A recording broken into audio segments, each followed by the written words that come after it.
In the midst of all this crazy NFL free agency news, we do want to shift our focus back to the NBA side of things as the playoffs are right around the corner. So today, Bakari, you're joining the show and we want to talk about all those teams that are on the brink. And we're going to say, hey, who's going to round out each of these conferences in the brackets? Let's talk about it. Starting off here with the Philadelphia 76ers, you see in the bottom left of your screen, I have them missing the playoffs. Might be a hot take. You have them making the playoffs.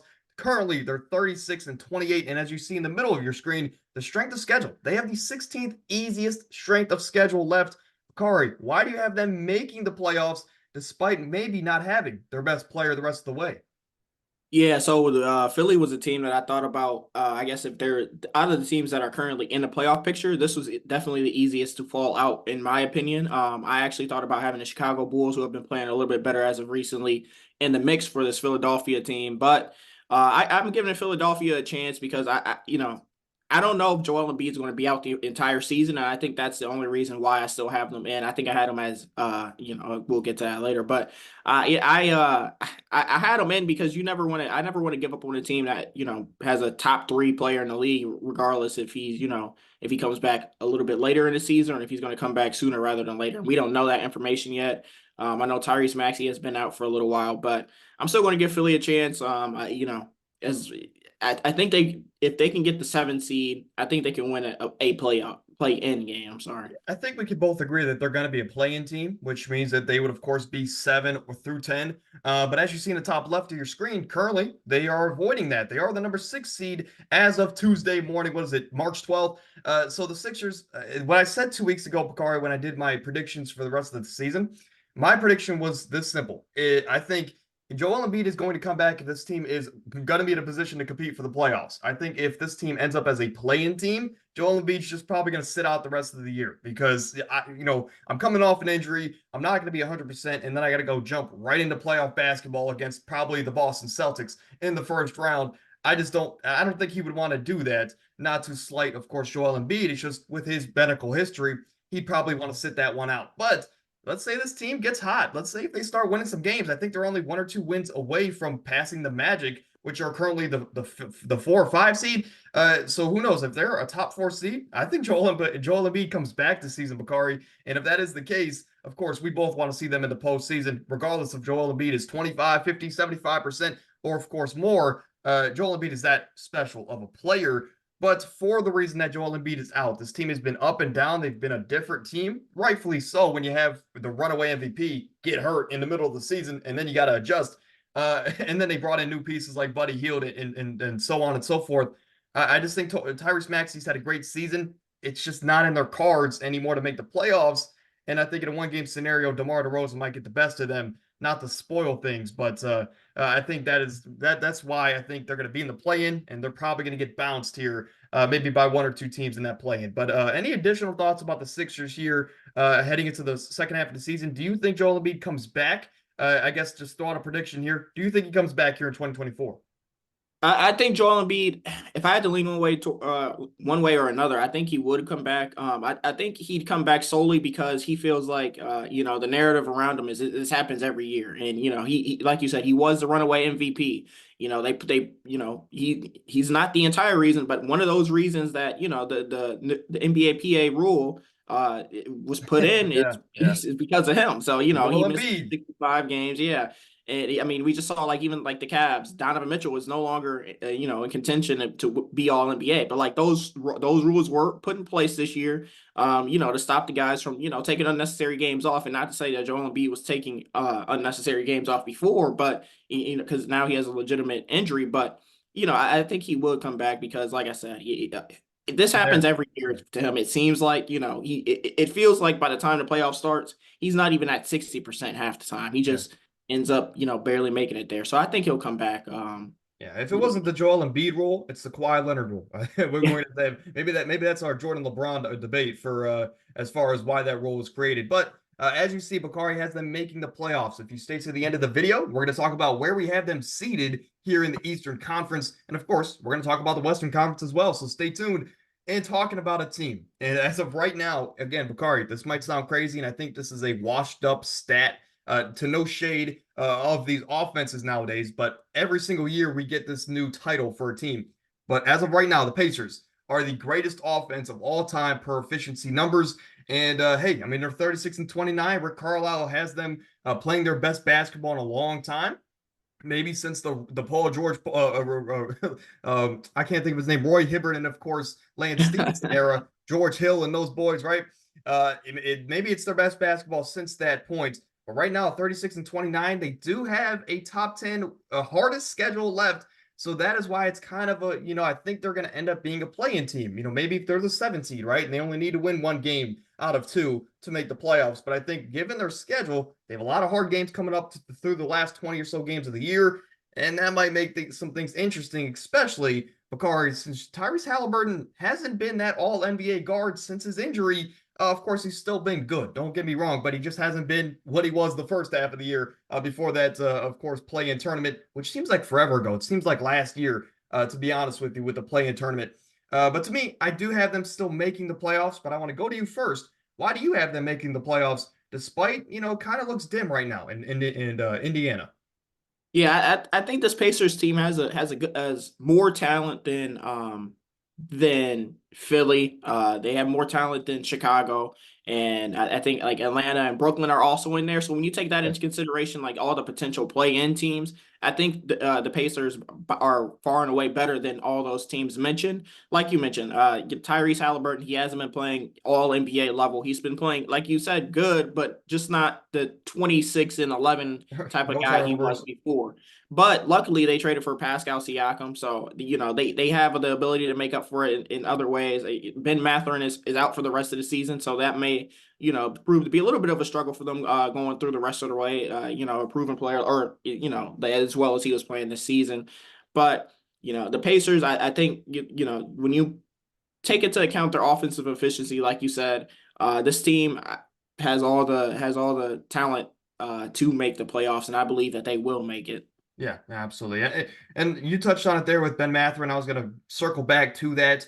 But of course, big loss for them, especially off the bench in the second half of the season. However, you have some other rotational guys like Obi Toppin, who's played really good basketball second half of the year. But I want your thoughts on that before we move on from the Pacers.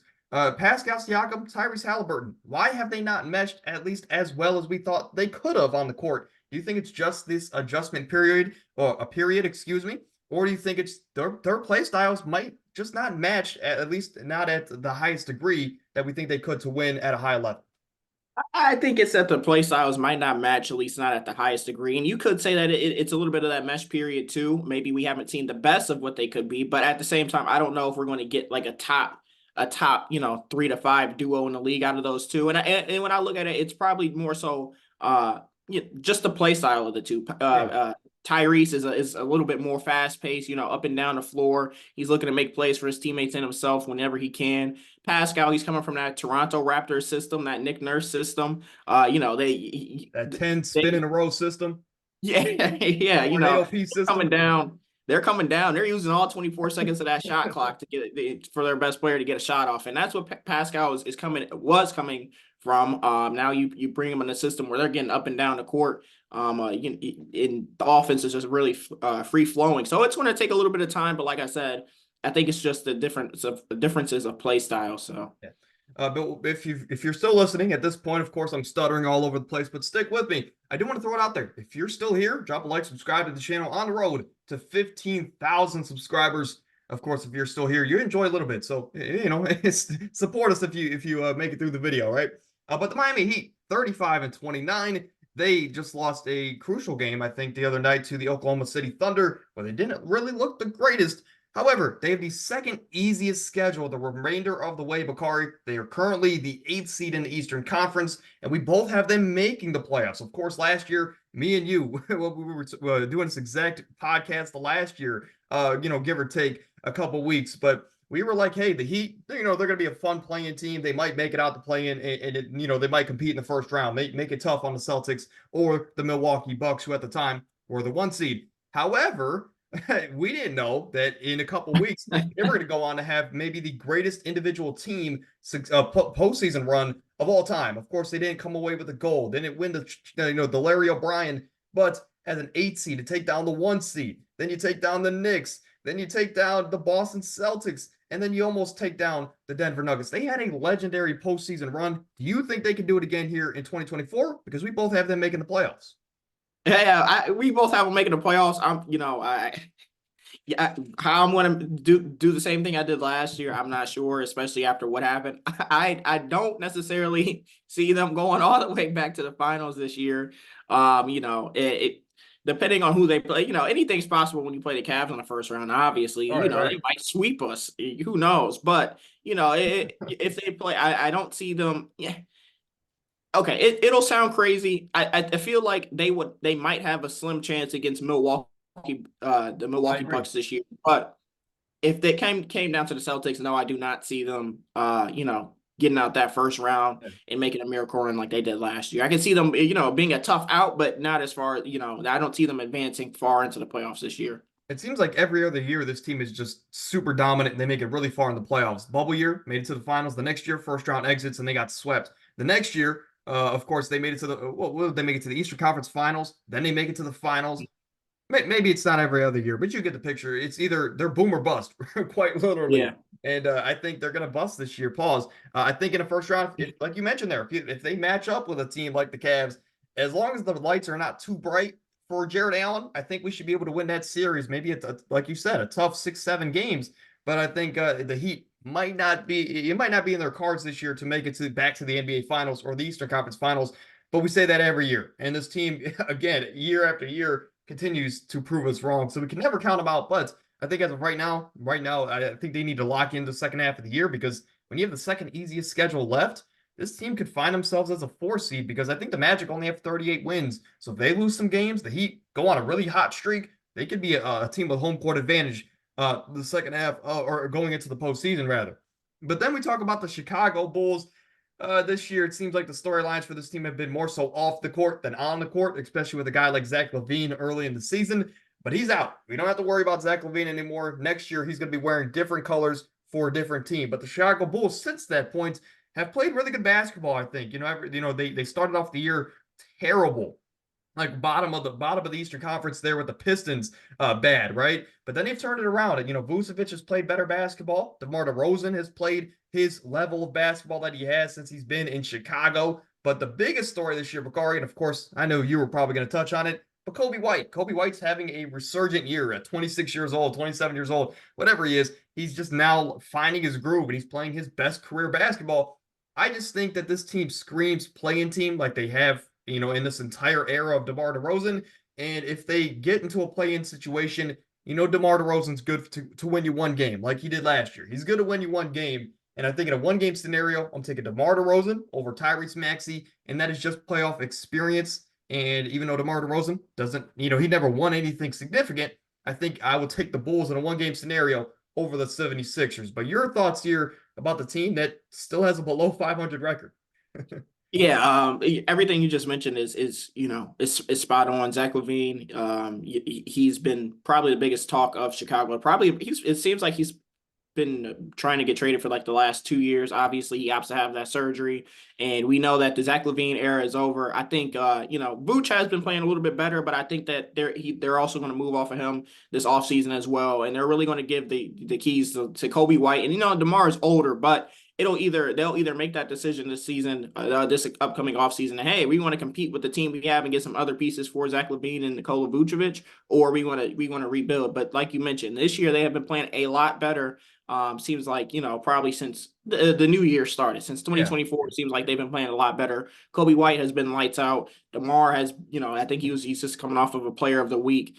And my thing is, like I said, the only reason I didn't have Chicago in the playoffs, they do have that under 500 record. I didn't know they had the third easiest schedule left, but I will say, like I said before, with Philadelphia, if Joel Embiid comes back, I just don't see Chicago, being able to beat that Philadelphia team, even in a one game type of situation. Mm-hmm. But all things looking the way that they are now, they definitely are going to be a tough play in out. I think a lot of people forget last year that Max Strus if Max Strus didn't exist, the Chicago Bulls team was playing the Bucks in the first round instead of the Miami Heat. So, Yeah. it could have looked like a completely different last year, and it's just unfortunately for me, I think that tough start to begin the season is kind of Yeah. what put them away early. Yeah, no, I think I forgot about that Max Strus game. So, but now that you mention it, I remember we were talking about it on the pod after it happened.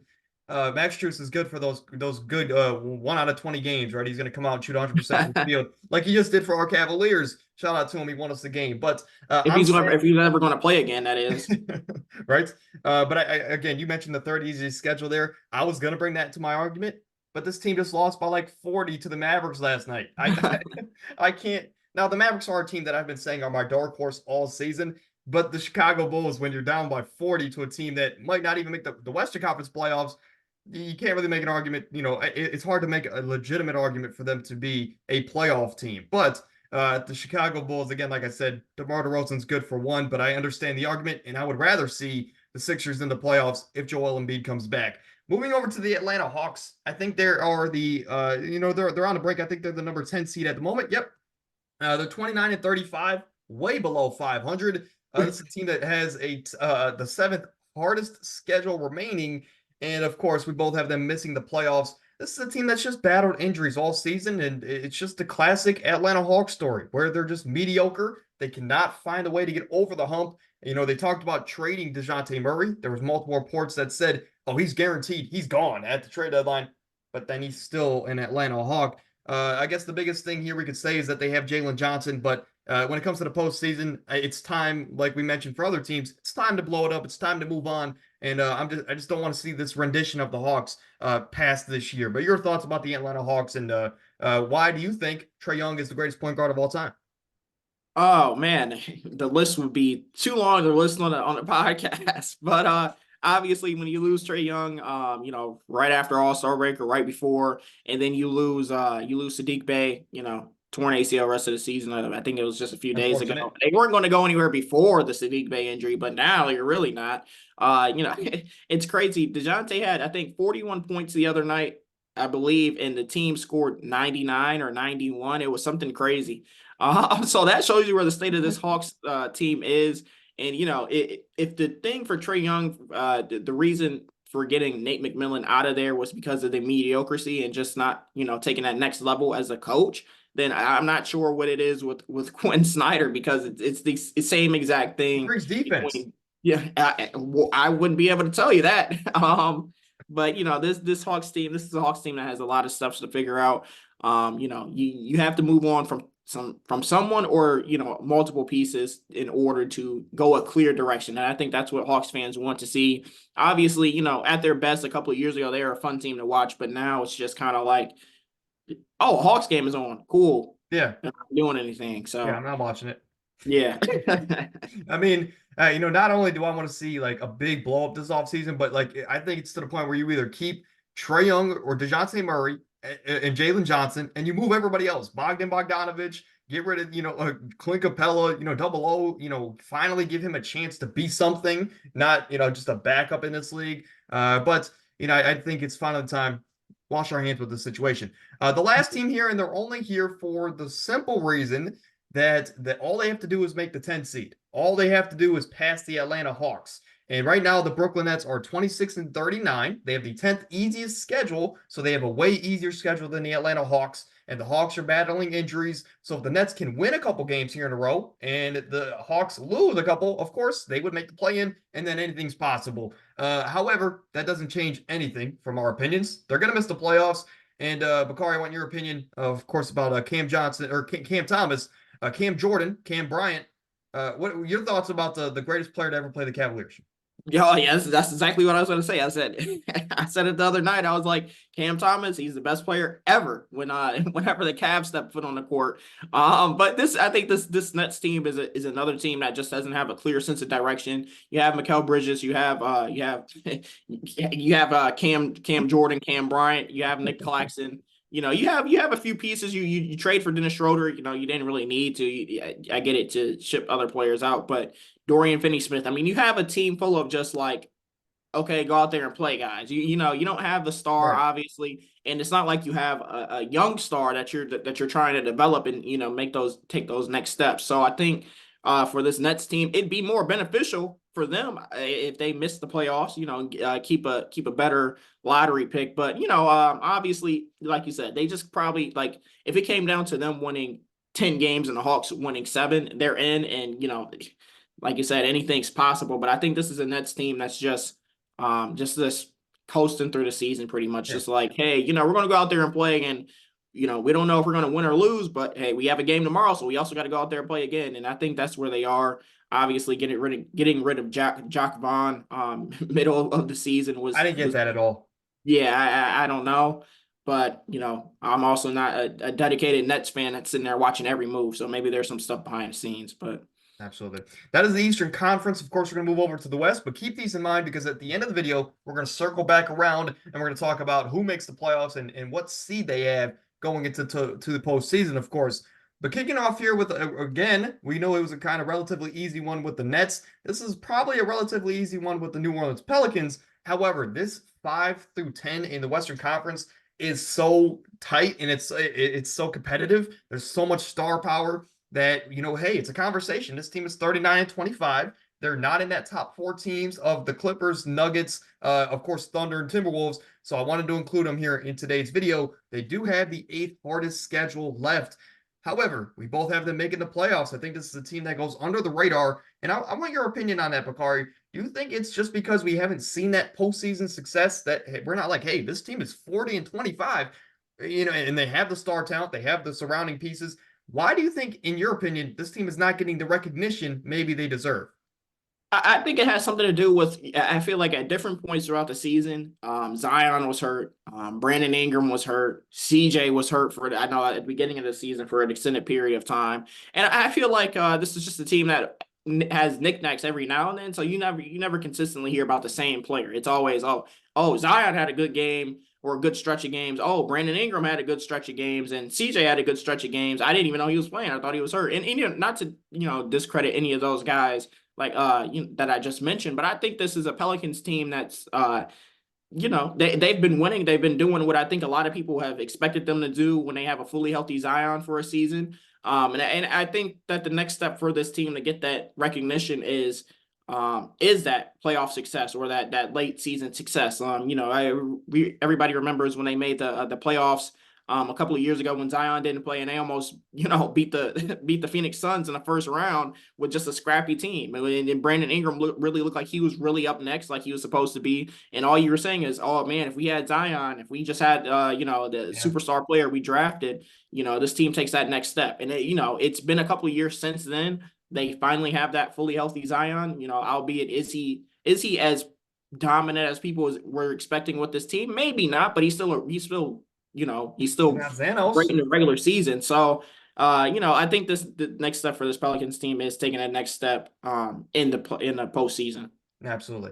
Again, I agree with all the points you made there. I want to ask you this. Do you think they could be competitive in the postseason? I'll add because, of course, like you mentioned there, we love their role players. Of course, they have the star players that are supposed to step up in the postseason, and Brandon Ingram, which he's shown he can do. And of course, Zion. We're waiting to see him take that step up in the postseason. Of course, Jonas Valanciunas is very solid. They have a very weird connection there with Zion and him where he should be spacing the floor, but most of the times he's just sitting in the dunker spot and Zion's just dumping it off to him if he can't hit his patented turn around and dunk the ball like a 2K center. Of course, they have Herb Jones, who's going to be an all NBA defender. Trey Murphy stretches the floor, shoots, underratedly far. I think this team has all the solid pieces. But I want to ask you right now, I think they match up with the Los Angeles Clippers in the first round. Just, brief, who would you take in a series like that, the Clippers or the New Orleans Pelicans? I trust Paul George and Kawhi Leonard more than agree. Zion and Brandon Ingram. Not to say that I think this Pelicans team would have a chance. I think as far as role players go and everything like that, they can match up with the Clippers. I believe, as far as everybody outside of Kawhi and Paul George. It also depends on the type of James Harden the Clippers are going to get, Right. and the type of CJ that the Pelicans are going to get. But I think this is a team that its postseason success is primarily dedicated on how Zion plays and how defenses play Zion. I think that typically when you have a straight slasher like that, we saw it Giannis against the Toronto Raptors the year the Raptors won the playoffs. We pretty much saw with Giannis every year up until they made the finals, and it was Monty Williams' fault that the Phoenix Suns lost that. But it's the how is he going to adjust to when teams build that wall on him? Because it's going to happen. Is he going to be a better playmaker? Is he going to is he going to be able to hit that outside shot a little bit more consistently? So we'll have to wait and see about how Zion is able to play that, because he hasn't seen it yet. I don't think he's played in the playoffs at all in his career yet. So that'll be one thing to look Yeah, forward if to. they don't build a wall, I can see them, other teams just being like, hey, we're gonna have Zion beat us and we're gonna guard everybody else. But like you mentioned there, I think building the wall or just taking them out of the game practically in the postseason is gonna be the demise of this Pelicans team. But moving over to the Phoenix Suns, a team that just beat the Cavaliers last night, and if it weren't for them taking out Yusuf Nurkic, I would have hit a parlay for $1,200. Anyway, I'm serious. I know, Bakari, I sent you guys that parlay. If Nurkic, they just took him out in the last 3.5 minutes of the game. I needed 2 rebounds. If he got 2 rebounds, I would have hit for 1.2. Anyway, this team is 38-27, and they have, you see it, the hardest schedule remaining. They do have Kevin Durant, Devin Booker, and Bradley Beal, 3 guys that don't seemingly touch the net on any of their shots, or the rim rather. But so they have the star talent. They have some solid role pieces, role players rather, guys like Yusuf Nurkic, guys like Grayson Allen, and of course other pieces along the way. Jock Landale, if you want to mention him, even though I don't like him after last night. This is a team that has the star talent, but do you think going into the postseason, of course we have them making it, do you think this team can compete at the highest level? Right now they match up with the Denver Nuggets. Who would you take in a series like that? And I guess, do you think the Suns have a legitimate chance to host the Larry O'Brien? I think whenever you have a team with just bucket getters like Kevin Durant and Bradley Beal, like you did last year, you had a legitimate chance. But you add Bradley Beal into the mix. Is he going to be completely healthy? We'll have to see. I mean, he is at the moment.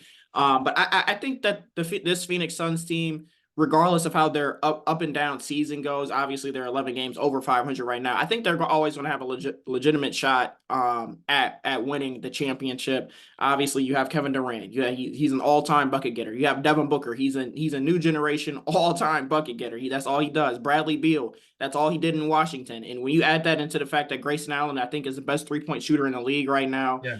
You have guys like Royce O'Neal, Eric Gordon didn't even play last night. You have Nurkic, who I think is a way tougher center than DeAndre Ayton was, and that's a team that last year DeAndre Ayton was the center that matched up against Nikola Jokic in a 7-game series. So Yes. I think that this Phoenix Sun team, I think that they have a legitimate shot at beating the Nuggets. And I know that's a tall task because the Nuggets are such a well-oiled machine that it's really tough to beat them down. But I think this Phoenix Suns team, at the right moment, if everybody is hot, if everybody plays their role to perfection, I think this is a team that can get it done. And if they can beat the Nuggets, I think they can win it all, obviously. Yeah, what a small but fun storyline there that would be. Yusuf Nurkic and Nikola Jokic. Of course, the Nuggets had that decision one day, and they chose the right one in Nikola Jokic. But hey, in an alternate universe, the roles would be reversed, and we'd be saying Yusuf Nurkic is a top 10 center of all time. But the Phoenix Suns, of course, like you talked about, they have the guys to do it, and they're always going to have a shot, despite having the hardest schedule remaining. I guess I'll ask you very quickly. Do you think they're going to end up as a play-in team, or do you think they're going to avoid that being a top 6 seed? I think they'll avoid it. I think that and also I'm going off of how like you mentioned, it seemed like every shot last night, there was not a single shot that hit the rim last night. I did you not? It was the craziest thing I've ever seen in my life. Like every single time, Devin Booker, Bradley Beal, or Kevin Durant and Grayson Kevin Durant's look like air balls. Yeah. Every time they shot the ball, it was nothing but net. And I think that, this is a team, obviously, like I mentioned before, the scoring ability is there. Are they able to at least play defense enough to the point where the other team misses 4 possessions in a row and they make it 3 out of 4 times? Yeah. I think that this is a team that's going to be able to avoid the play. And I think Kevin Durant and Bradley Beal, knows what it takes, knows what they can put into it to make sure that this team makes or misses, doesn't have to go into the play-in. I'm gonna say that they do fall into the play-in. But I think, of course, they're gonna be the first team out of the play-in with all the talent that they do have. But then we're going to talk about a team, and this was a little bit shocking, just because I was higher on this Kings team all year. But they right now are the 7th seed, 36-27. They do have the 6th hardest schedule remaining. And this year, it really, you asked me the question early in the season, who's the better player? Do you think it's Domantas Sabonis or De'Aaron Fox? I said it kind of has to be De'Aaron Fox. Well, it just hasn't been that way this year because De'Aaron Fox has definitely taken a step back. Of course, he had some injuries early in the season, so we got to credit that. We have to at least mention it. But Domantas Sabonis has just been on a different level this year. Every single night, he's getting a triple double, and not only is he doing it, he's putting up Jokic level triple doubles. He's been the best player on the Kings this year, and I think their postseason success relies on what version of De'Aaron Fox are we going to get. Are we going to get the one that we've always known, or are we going to get the one from last year? And I think that's the biggest question. But your thoughts here about the Sacramento Kings? Can they light the beam one more time and make the playoffs? I think with this Kings team, I think they're going to be a play-in team, but I think because of that simple fact alone, I think it's going to work against them. There are going to the play-in is going to be a complete bloodbath out Yeah. west, and I just don't see them being able to withstand that. I don't think, even if it's a situation where they have to win one game, you're going to have to play the Warriors in one game and then probably like the Mavs in another, or the Mhm. Lakers in another, or it's just I think the West is going to be too hard to compete for this Kings team, where we see, like you mentioned, Sabonis has been playing really well, but we're getting the I guess the career De'Aaron Fox, like the Yeah. every other year De'Aaron Fox this year. Malik Monk has been, pretty good at times this year. He's been, Yeah. it depends on if it's a meaningless game or a game where he's just going to go for 35 in the second Right. half and finish with 37 points. So I think for this Kings team, there's going to be a lot working against them, and I think it's going to be too much for them to overcome, regardless of their 9-game over 500 record. So. Yeah, I like, well, of course, Mike Brown, really, really good coach. Shout out to him. Guys like Keegan Murray has taken a step up this year. He's been a little bit more aggressive, but I think I wanted to see them make a move at the deadline that would have actually added some depth to this team. Maybe go get an Alec Burks, maybe go get a Bojan Bogdanovic, someone that's smaller, in retrospect, but could have been a pivotal piece, to throw into the postseason. I know rotation shortened, but I'm worried about that depth, especially against, other teams because hypothetically, in a one-game scenario, who's going to guard LeBron James? Who's going to guard Stephen Curry? Who's going to guard Kevin Durant, Devin Booker, or Bradley Beal? Who's going to guard those? Harrison Barnes gonna guard all of them. Then we talk about a team that's been my dark horse all season, the Dallas Mavericks, a team that's had their way with the Chicago Bulls last night. Not that that's saying much, but this team is 36-28. They have the 9th easiest schedule remaining. We both have them making the playoffs, but I think we've always talked about it the last couple of years. This team lacks size and they lack extra star talent next to Luka Doncic. They got both of those on this team this year. They have Kyrie Irving, of course, to spell when Luka has his rare off night or off, not a 30-point triple-double night. And at the deadline, they got much needed size. Daniel Gafford just made 23 straight shots for the Dallas Mavericks, and he set a franchise record. Of course, PJ Washington, he's had his moments, and he's been great at times. So they got the depth, they got the size, and they got the star talent next to Luka Doncic. I think they make the playoffs, and I think they can make some noise as well, especially in this scenario. Let's say they are the 7th seed in the play-in, and they match up with the Thunder. I'm taking the Dallas Mavericks in that series. But your thoughts here about the Dallas Mavericks and, how far do you think they can go here in 2024? Yeah, this is a team that has that same offensive. When I think of offense, I'm thinking of that insane firepower like the Phoenix Suns. Like you talk about the efficiency of like the Pacers, they have that as well. I think this is a team, like you mentioned, they have more size than they had in years, and they have Kyrie next to Luka. They're going to make the playoffs. Yeah. They're not going to miss the playoffs this year. They're going to make the playoffs, and depending on matchups, I think that's what'll to me, that's what we'll say if they're going to go far into the playoffs or if they're going to only go out of the first round. And it's going to be very matchup dependent, because I think this is still a team where you look at it and you say, okay, we're going to do everything we can to limit Luka. We're going to do everything we can to limit Kyrie, and we're going to make Josh Green shoot 15 shots, and he's going to have to, make more than half of them for you to win this game. We're going to make Tim Hardaway Jr. shoot all these shots, and he's going to have to win you 3 out of 6, 7 games. I think this is a team that has that very much in their own right can go to the championship. Kyrie has done that before. Luka has made it to the conference final when his second best player was I guess he had Jalen Brunson on that team. I was gonna say Spencer Dinwiddie, but he had Jalen Brunson. But I think this is a team. Luka can do anything.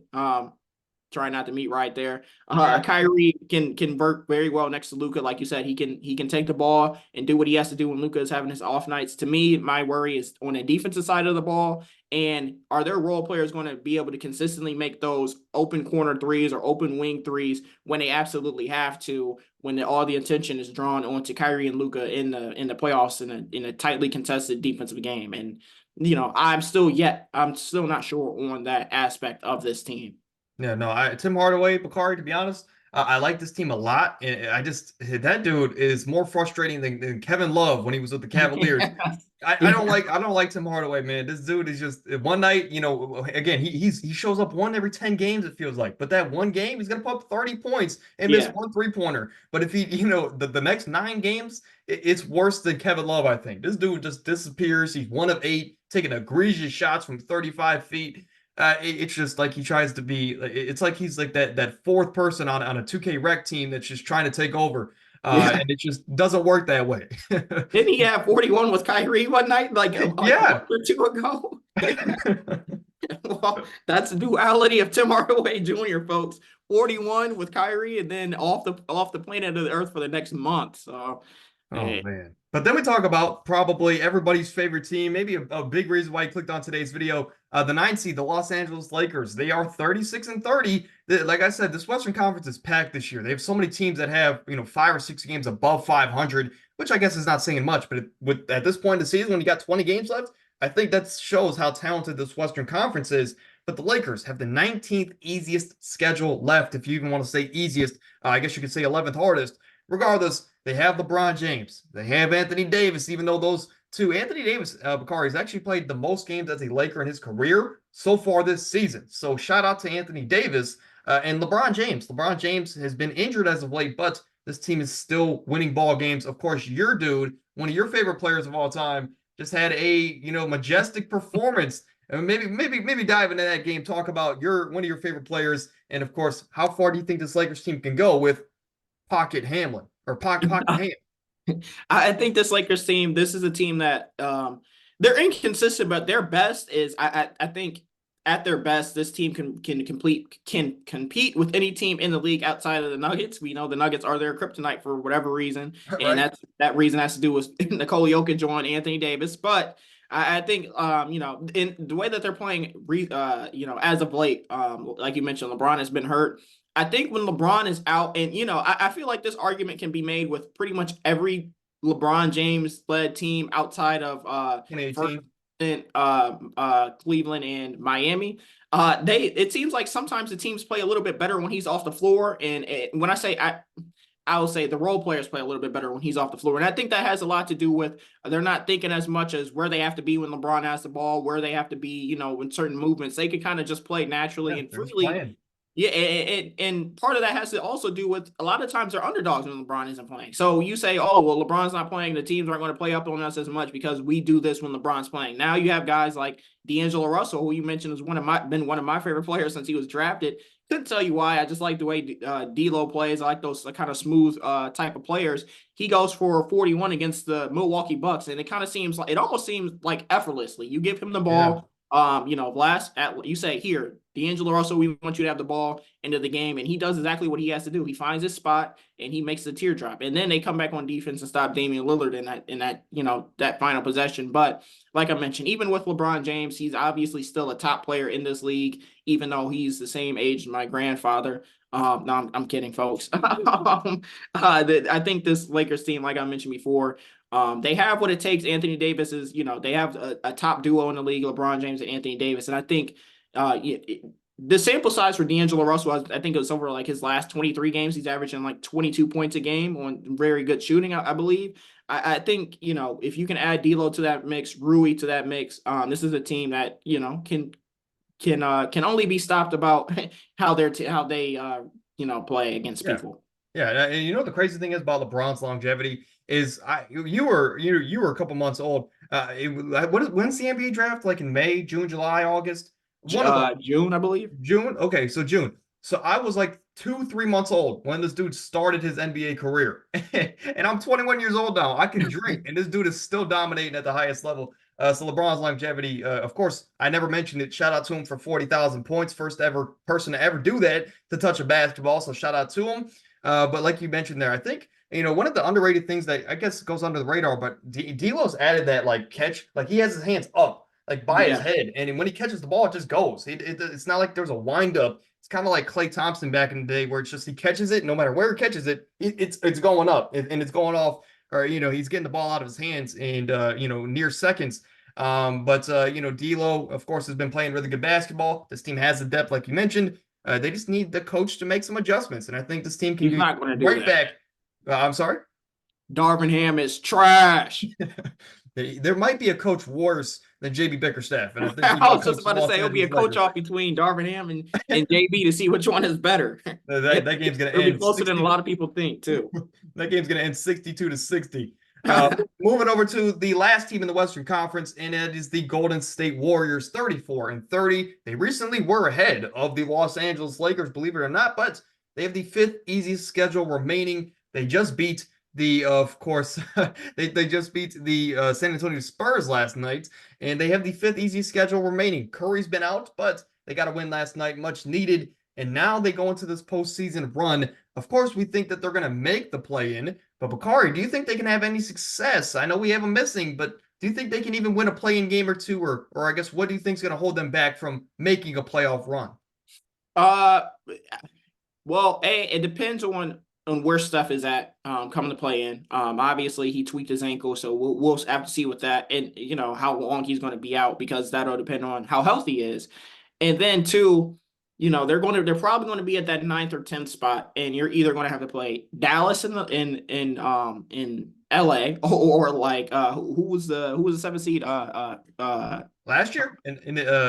No, this year I think it was Sacramento. Okay. Yes.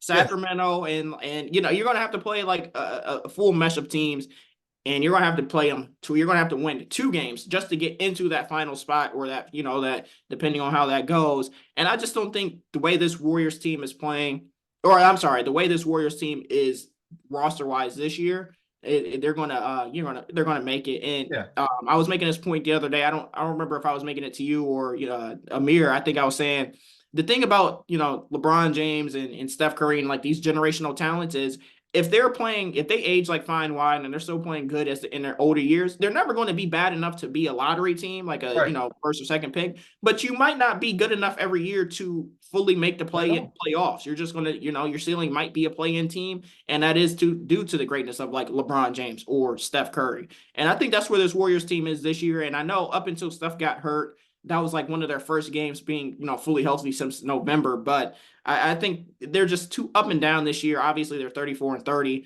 And they played, really well when Draymond came back from that suspension. But like I mentioned before, we'll see if Steph's loss for these few games starts to hurt them, and how the play-in fully looks at the end of the year. Yeah. Shout out to Klay Thompson too, by the way, coming off the bench. It's something he hasn't done in over a decade, but he's played some really good basketball the last couple of weeks. So shout out to Klay Thompson. But Bakari, before we get into the recap here, breaking news. I want your opinion on how this is going to impact the next 10 years of football. Marcus Mariota signing with the Commanders. Do you think he changes that Commanders team? Do you think they even draft a quarterback anymore with Drake May on the board? Or do you think Marcus Mariota can win the next 10 Super Bowls? No, I think I don't think the next 10 is realistic. Honestly, if I had to pick, I'd probably say about the next 8. He's Next a little 8. bit I older. can Yeah, see that. next 8 seems well. And you don't even need anybody. You could just have Marcus Mariota versus another 11-man defense, just I, 11 on 1, and Marcus yeah. Mariota, he's going to get it done every single time. Yeah. You know, He just needed a chance. yeah, exactly. All he needed was a chance. He sat behind the best quarterback in the league, and Jalen Hurts, and he learned everything that the tush push had to offer. He can do it in his sleep without a line and without anybody pushing him. And so, for that reason, hey, MVP Mariota, season incoming. Anyway, of course, complete irony, complete sarcasm there. Please don't take that seriously. I know that's probably going to get clipped somewhere, right? But in the Eastern Conference, this is where we're going to have these teams sitting as far as where do we think of the season? In 20 or so games, where do we think these teams are going to end up in at the postseason time? We think the Heat will be the 6th seed. Of course, they have a very favorable schedule. This is the time of year where they turn it around. And of course, we touched on it all earlier. This team is ready to make a deep playoff run. Whether they do or not, that's a different story. The 7th seed is the Indiana Pacers, the greatest offense of all time. But even though their point guard has been struggling, they have a lot of duo questions to figure out. But this team has some depth. Even though Ben Mathurin went down, they can still be a fun team in the postseason. And I think this is a team, Bakari, where they're either going to make it really far or they're going to get swept in the first round just with how they play that 7-second or less style of offense.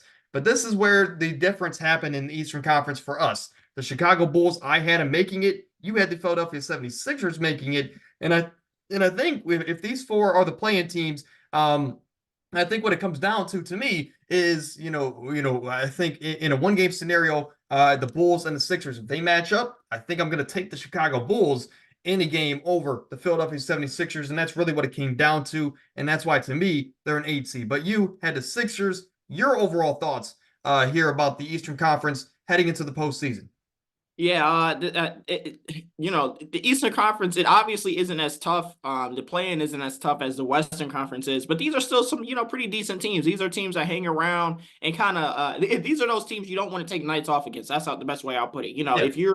If you go into, a game, you're like, oh, they're playing bad, then, Aaron Naismith is going to, drop 41 on your head or 20 is more reasonable, but I get you. yeah. Duncan Robinson will have 30, Yes. 37 on straight threes, when you least expect it. Or, even like Ao Dansamu will have 27 and 10 on you. And you'd be like, oh, okay. But to me, like I mentioned before, in the East, it came down to if Joel Embiid is back, and I think that Joel Embiid and Tyrese Maxey give you a better shot at winning that one-on-one game versus just DeMar and Kobe White. And that's what it came down to me. That's why I have Philly there in that final spot. I'm going to ask you the same question for the Western Conference. Do you believe I'm going to go on the side of no, but do you think any of these teams can make a Lakers/Miami Heat run in 2024? No, No, okay. I do Because all not. these teams are going to be playing teams, right? And then in the Western Conference, we have an extra team here we have to talk about. But the New Orleans Pelicans, we both have them making the playoffs and being the 5 seed. Of course, they're a couple games ahead of everyone below them. They have a relatively easy-ish schedule left remaining. So, it all just depends on what version of the star players we're going to get in the postseason time. And we talked about that earlier. At the 6th seed, I have them at the 6th seed. You have them at the 7th seed, and that is the Dallas Mavericks. We talked about them. This team is probably the best version of the Mavericks that Luka Doncic has ever had, and this team looks ready to shock a lot of people in the postseason. But they're going to have to, Luka's going to have to be Superman in the postseason. He's going to have to go up against those tough Denver Nuggets teams, the Clippers teams, which he has no problems with, but other of those top echelon teams, and he's going to have to be Superman to take them to the championship level. At the 6th seed for you, 7th seed for me, we have the trio of we don't touch the net or we don't touch the rim in Bradley Beal, Kevin Durant, and Devin Booker. Someone last night close to me said Devin or Kevin Booker. Kevin Booker sounds like a cheat code. It seems like someone you put into a video game. Yeah. Dude's Devin never gonna Durant. miss. Hey, I wouldn't mess with Devin Durant either. Devin Durant. Devin Durant sounds crazy. That might be better. No, Devin Durant sounds crazy. But then at 8, we have the Los Angeles Lakers, and of course we have them, and I will speak. I failed to mention this, excuse me, a few moments ago, but I really want the Lakers to make the playoffs for the child inside of myself, for the sole fact that LeBron is the greatest player in my era, and for the simple fact that I want to see that dude get one more championship before he hangs it up. A 6 is out of the window. I don't think he gets close to 6, but I think he can win one more. And I think, his years are winding down, obviously, we can clearly tell, but I think this would be maybe his final year to win the championship. And of course, being an 8 seed, going to the finals and winning it all would be, a great end to his championship winning career. But your thoughts about the Western Conference here, and do you think any of these teams can be the Lakers of 2024? I think that the really all of these teams honestly can. I think all these teams are talented in their own right, and they all have their strengths and know what that strength is. Like I mentioned, the Phoenix, it's that incredible shot making. It's that one-on-one shot making. And I think that's going to be very valuable in the playoffs. I think that's what gave them a shot last year versus the Nuggets. Obviously, they lost. But I think when you look at, you have three guys that can create their own shot in tough situations, like the playoffs defense brings. That's what the Suns have. You have Luka on the Dallas Mavericks. Luka has, career. He has generational playoff numbers every year. It's not just a one-time thing. Every single time he steps foot in the playoffs, they're high numbers. The Lakers, obviously, we've seen what LeBron James and Anthony Davis can do. They have one ring already. That last year they were in the Western Conference Finals, excuse me. And now you bring in, now you're saying, hey, D'Angelo Russell, we gave you another full year to kind of be acquainted with the Lakers. Hey, Rui, we're asking the same thing out of you. Austin Reeves, come on, let's go hoop. They have that depth. It's just Darvin Ham that worries me with the Lakers. And the Pelicans are actually, they're the fifth seed, but they're the only iffy team to me. Like I said, That's what I'm saying. we haven't seen Zion play in a playoff, so I don't know what that's going to look like. We've seen Brandon Ingram play in the playoffs. We've seen Brandon Ingram and CJ play and almost knock off a top seed when they were a lower seed. But you add Zion to that mix. How does that affect his play, his ability to score, play, make? He doesn't defend as it is. He might get a block or two. I'd expect that, but we'll have to see how this Pelican team looks in the playoffs with their star on the court, with their Right, no, absolutely. Yeah, Zion. I mean, but that's the thing is I talked about earlier. This is the team that we both have not only making the playoffs, but being the 5 seed, in a series that's going to be competitive with the Clippers. But it seems like we're just kind of, we're glossing over them with teams like the Mavericks, Suns, and Lakers. It just seems like, we're I don't know, whatever it is, we're just waiting for something to happen with this Pelicans team. But that I is think part of it ultimately, is. Oh, I'm go sorry. ahead, go ahead. I think part of it is with the Pelicans is we're saying, hey, they're going to end up as the fifth seed because they're playing all regular season teams Yeah. for the rest of the year. But come the playoffs, I think that's where we've seen what Kevin Durant can do. We've seen what Devin Booker can do. Maybe not Brad Beal as much because he's been in Washington, but we've seen what those two top players on that team can do. We've seen what Kyrie can do in his own right. We've seen what Luka can do in his own right. We've seen LeBron James and Anthony Davis win a championship together. Like we've seen what 6 through 8 can do when given that opportunity and what those players can showcase. We've been, even to the Pelicans' credit, we've seen what, at least 2 out of the 3 can do a couple years back without that, their big 3. So I think it's just that waiting to see what that big 3 brings or what that changes about this Pelicans team that, makes them, a potential fraud, I guess is Yeah. the best way to say it. Absolutely. Sorry to cut you off there, but that is episode 148. Quick to the point episode today. We're not going to dive into anything too crazy. What honestly I should have did, Bakari, was ask you, are we done with the 90s, right? Because that's the biggest question going around TikTok right now. Didn't they have a left? They didn't have a left, right? Magic Johnson only dribbled. It's actually crazy when they pull up some of those footages, but you could do that with any era. Then they kind of just pulled out like the worst clips from each era, regardless, right? That is episode 148. We're approaching 150, which will be next Tuesday when we dive into some March Madness predictions. I got breaking news for you. Breaking news. Browns just signed the best player ever in NFL history. You're not going to believe it. Jameis Winston. Welcome to Cleveland, baby. Welcome to Cleveland, Jameis. You are now an official Browns legend, baby. Let's eat some dubs this year. Bro, all we're going to do is eat W's. I mean, my only question is, where does Joe Flacco and Deshaun Watson fit into the quarterback picture? Hey, we have our 2 quarterbacks. We have Jameis Winston and Dorian Thompson-Robinson. Hey, we're set. We have the best quarterback duo to ever step foot on a football field. We're actually going to have 4 quarterbacks going into next year. That either means that we're not going to bring Flacco back, or Dorian Thompson is we're probably going to cut him. Hopefully, we just carry 4 quarterbacks because all 4 of those guys, I think, last year when we had to put PJ Walker into the game, I think this year we need to have more quarterbacks than not. Yeah. PJ Walker really. I'd rather watch paint dry than watch PJ Walker try and operate an offense. Let me tell you that. Dude, we barely beat the Niners last year, but PJ Walker definitely wasn't trying to help us. No, he almost threw that pick on the goal line. Yeah, with time winding down. So, it wasn't even close too. That dude was like, "No, I'm Aaron Rodgers. Let me fit that ball in." Yeah, but that's gonna do it. Of course, Bakari. Any last thoughts here next Tuesday? Or I guess I'll ask you. When do you think you can next make it on the pod? And then also your final thoughts before we get out of here, because of course, huge part of the channel. We're on the road to 15,000. Oh, I'm next Tuesday. I'm on, and we're gonna get on that. We're gonna chase that road to 15K. We're gonna be there. I'm going to be on next Tuesday. That's when I'm next on. You remember last year when we did the March Madness predictions? You remember the one player that Yes. we said 100 times in that video? You said, do I remember what? The one player that we mentioned 50 times in that one video because he was one of the only players we really knew. Brandon Miller. Yeah, we had Yep. Brandon Miller going on a Carmelo Anthony Syracuse run. Man, Brandon Miller would have been the next the best player in He the would have last been the number one 25 pick. years, the way we put it. Yeah, he Hey, would have oh, been the number. who you think's gonna win? Oh, Brandon Miller. Oh, Yeah, who they right. playing? Oh, I don't. Brandon Miller. I don't know who he's playing. Yeah, right. We had that dude. He was going to be the number one pick, with the run that we had him going on to March Yeah, Madness. yeah. But that's going to do it. And I guess Bakari, we'll see you on episode 150 Tuesday. And until then, stay happy, stay healthy. We're out of here.